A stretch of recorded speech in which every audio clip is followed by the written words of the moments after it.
Welcome back, everyone. It's Charlie. We have our first look preview at James Gunn's Suicide Squad. They're calling it The Suicide Squad instead of calling it Suicide Squad 2, but it effectively is a sequel to the first movie. I'll explain what the timeline and the continuity is and how they're going to handle it, and why all these characters look so crazy. We're doing a movie ticket giveaway. All you have to do to enter is be a subscriber and leave your favorite Suicide Squad character on the video.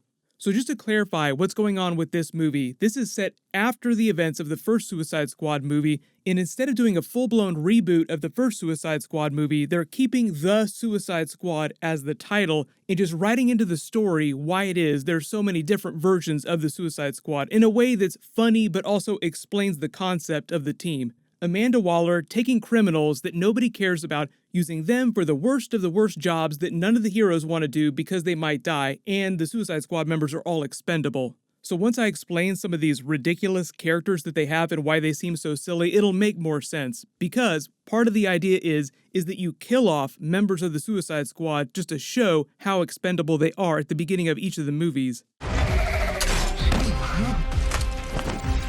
Hold your fire! Sorry, that's what I do.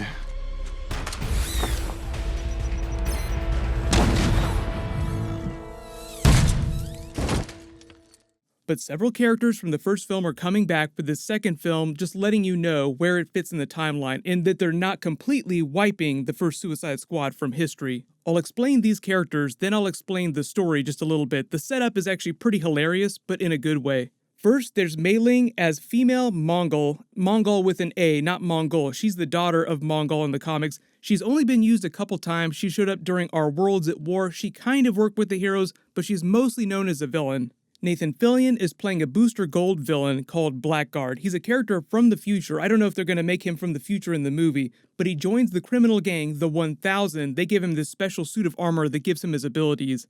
If you've been a fan of Nathan Fillion's for a long time, you probably get the meta joke in casting him as a Booster Gold villain. One, they need a bunch of ridiculous villains for an early version of the team before the real team surfaces, but for the longest time, people have been asking Nathan Fillion if he was ever going to play Booster Gold in a DC movie going back years, people fan casting him as Green Lantern, so this is just sort of James Gunn's joke in casting him as a really ridiculous minor character riff on those other big theories that fans have had for a long time. More powerful. Oh, yeah. Dark, not so fast, dark side. Looks like we got here in the nick of time. And we got backup. Let's fly!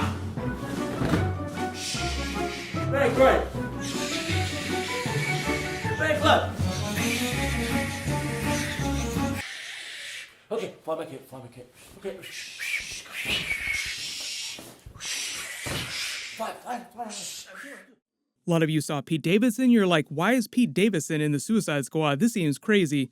He was a self-styled vigilante that tried to help people initially, but was terrible at it, so he turned to a life of crime, hacking, started working for the Russian mafia. He became a Birds of Prey villain, and then eventually joined the Suicide Squad after he was captured. But he has genius-level intellect, he's an expert at hand-to-hand combat, he's really good with computers. I know you all saw this crazy yellow costume, and you're like, who the hell is this? This is actually Flula Borg. He's a former YouTube comedian that's now been starring in movies and television shows. He's actually made it pretty big, but because he's mostly known for doing ridiculous comedy, when people heard that he was cast in Suicide Squad, they were like, wait a minute, what is Flula going to be doing in this movie? He's playing a character named Javelin, who's a former Olympic athlete who turned to a life of crime. He became a Green Lantern villain for a little while. He doesn't really have any special powers to speak of, just really good at hand-to-hand combat, athletics, throwing his javelin at people, so he is a pretty ridiculous character, which will make more sense in a second when I explain it all.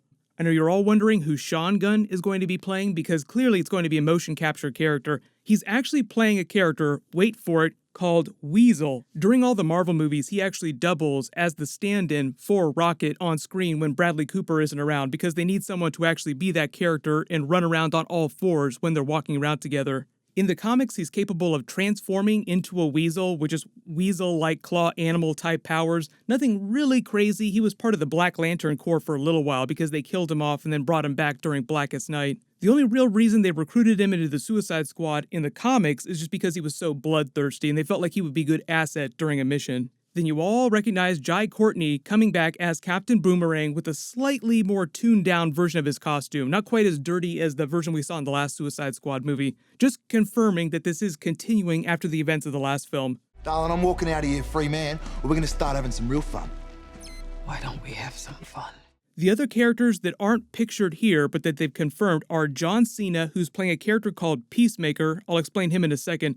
David Dastmalchian from the Ant-Man movies is playing Polka Dot Man. We don't know who Taika Waititi is playing, maybe another big motion capture character, but King Shark is being played by Steve Agee, at least that's what's being reported. They just did a big King Shark versus Grodd storyline last year on The Flash. It was great. King Shark wants you gone.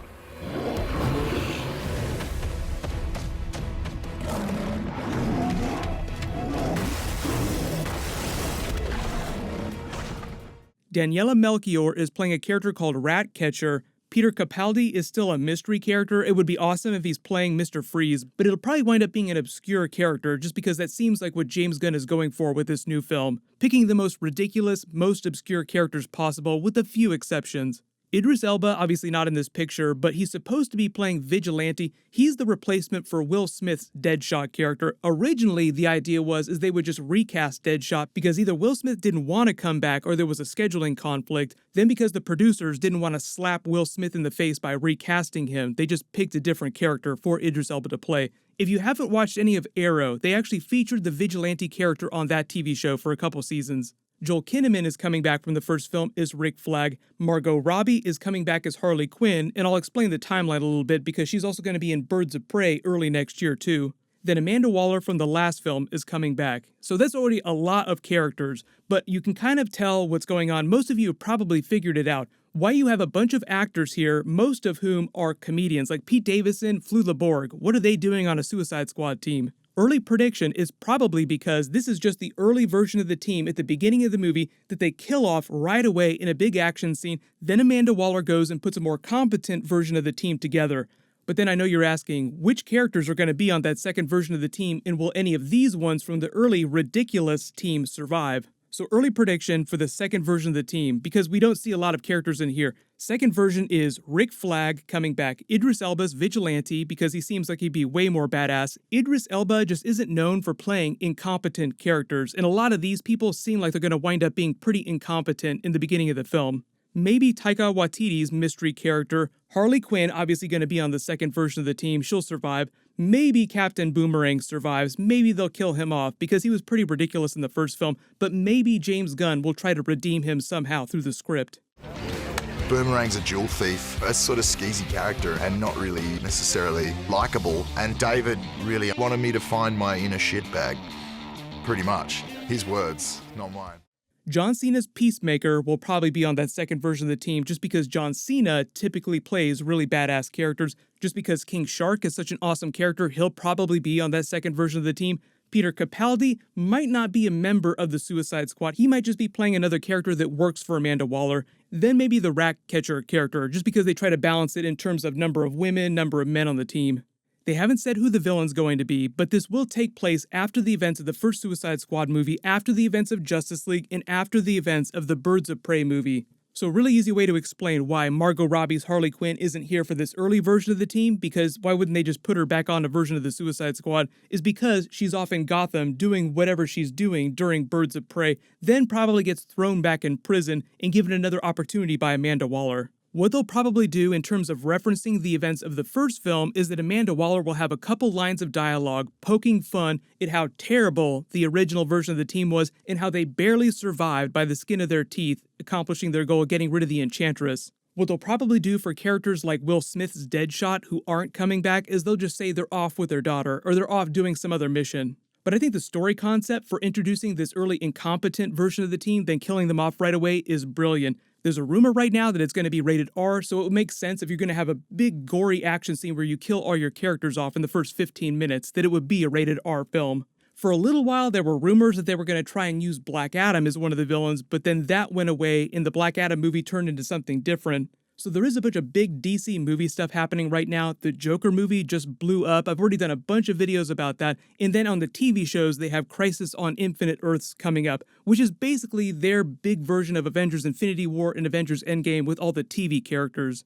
So if you have any big questions about Suicide Squad or any of the other big DC movies that are coming up, or bonus videos you want to request, just let me know in the comments. Everybody click here to watch Joaquin Phoenix talk about doing a Joker movie sequel. and click here for my Joker movie ending video and Easter eggs. Thank you so much for watching. Everybody put on a happy face. I'll see you guys tonight.